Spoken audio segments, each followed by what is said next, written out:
Good morning to everybody. It's me, Prita sir from Tapasvi Classes, Junagadh. Today we are going to start class 11, English First Language NCERT, and in that chapter number 3, named Discovering Tooth, the Saga Continuous, written by A.R. Williams, and this is the 6th part that we are going to start. Let's just discuss about the title again.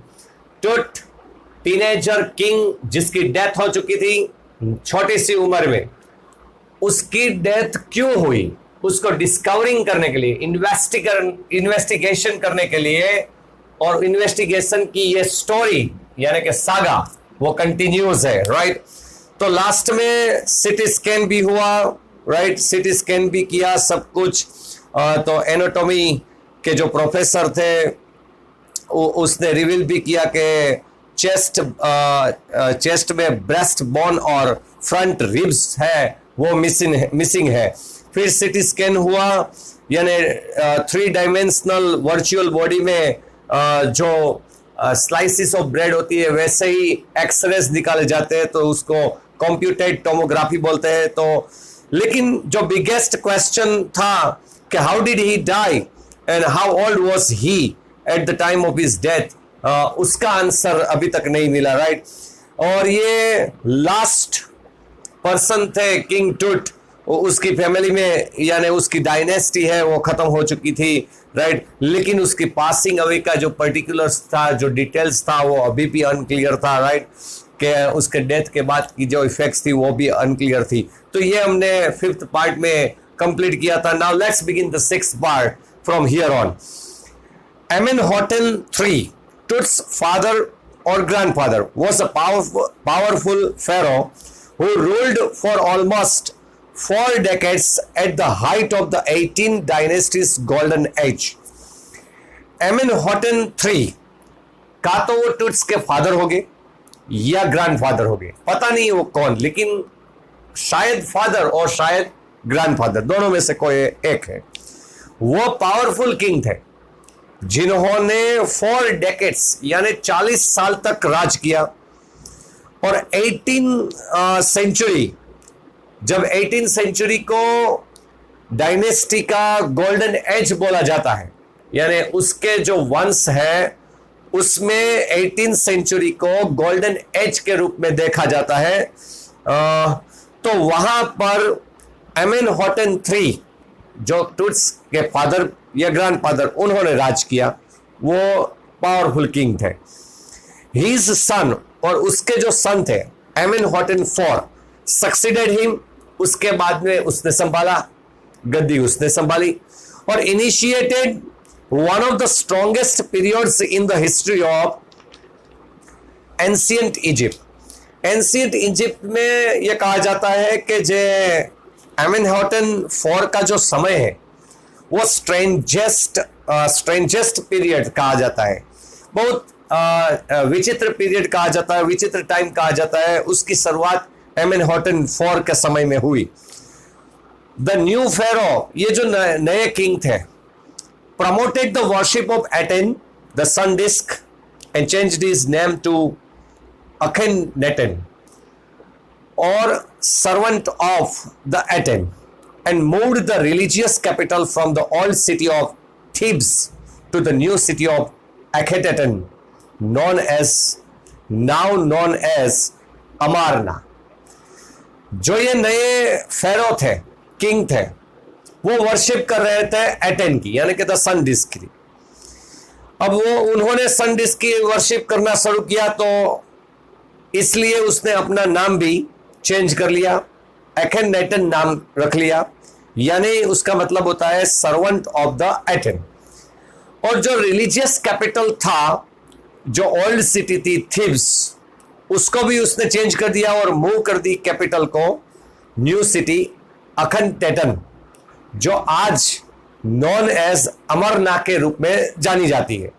तो ये सब उसने change कर डाले, क्योंकि वो worship कर रहे थे एटेन की, द सन डिस्क की थी, right. He further shocked the country by attacking Amun, a major god, smashing his images and closing his temples.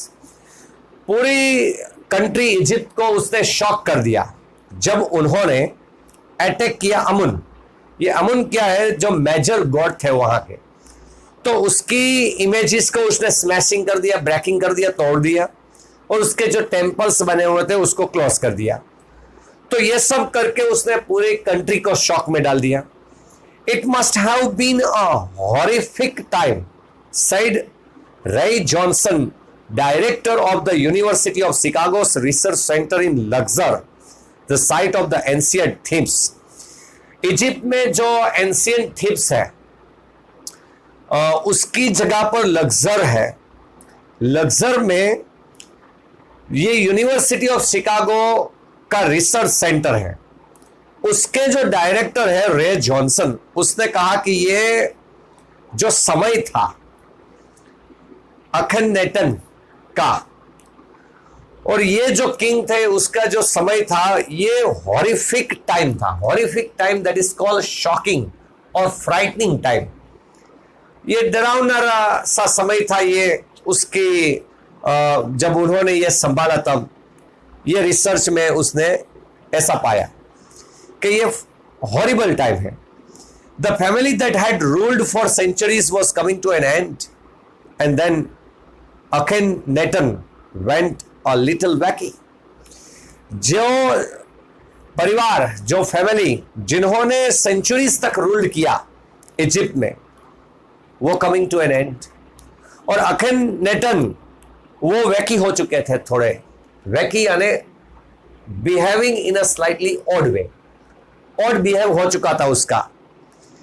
और आफ्टर अखेननेटन्स डेथ, अखेननेटन का मौत हो गया उसके बाद में, a mysterious ruler named Smenkhkare appeared briefly and exited with hardly a trace. अब अखेननेटन के मौत के बाद एक मिस्टीरियस रूलर आए। मिस्टीरियस यानी यहां स्ट्रॉन्ग एंड अननोन, पता नहीं कहां से, लेकिन अननोन रूलर जिसका नाम था स्मेनखकरे, वो आए, शॉर्ट पीरियड ऑफ टाइम आए और एग्जिटेड, और वो डिपार्टेड, चले भी गए, और हार्डली अ ट्रेस, और उसका कोई साइन नहीं, कहां चले गए, कब आए और कब गए, राइट। अननोन रूलर आए और चले भी गए। And then a very young Tutankhaten took the throne. फिर यंग रूलर टुटनखाटन ने वो गद्दी संभाली। किंग टुट, जिस नाम से हम पहचानते हैं, king Tut, as he is widely known today. आज जब हम जिस नाम से पहचानते हैं, जिसकी स्टोरी है, राइट, किंग टुट, उसने वो गद्दी संभाली। द बॉय किंग, वो लड़का था, छोटी उम्र का था, टीनेजर था, right. King soon changed his name to Tutankhamun, उसने अपना नेम चेंज कर लिया और टुटनखामुन रख लिया, जिसका मतलब हो रहा है कि living image of आमुन।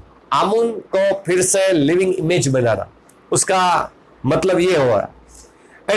And oversaw a restoration of the old ways, और उसने कोशिश की कि रिस्टोरेशन हो, यानी act of returning to the original condition, जैसे पहले था वैसा ही समय फिर से आए, एंशियंट समय फिर से आए, उसकी इमेज फिर से वही बने, उसके लिए उसने कोशिश की।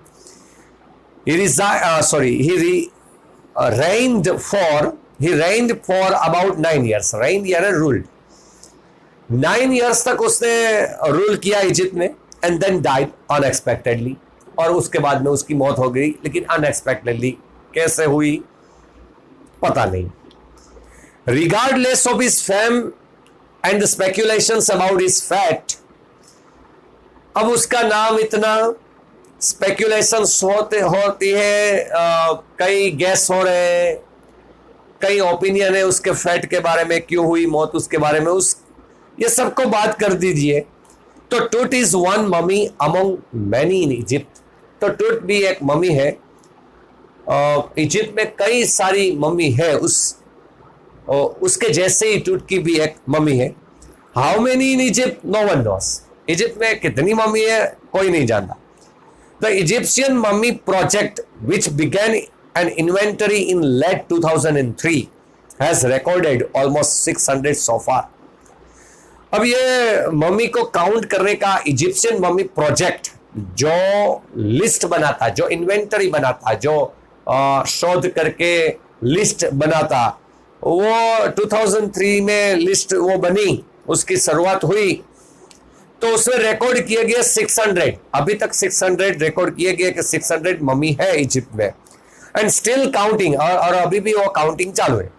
द नेक्स्ट फेज, और उसके बाद की फेज क्या है, उसकी काउंटिंग करने के बाद की फेज, राइट, और उसके बाद का स्टेप क्या है कि scanning the mummies with a portable city machine donated by the national geographic society and siemens it's manufacturer.